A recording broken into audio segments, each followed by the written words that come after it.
السلام عليكم.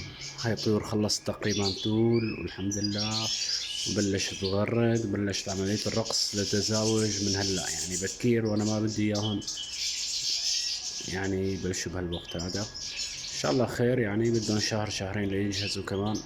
ان شاء الله الموسم الجاي يكون قبل وقت شهر الرابع، يعني قبل الرابع او الثالث ان شاء الله.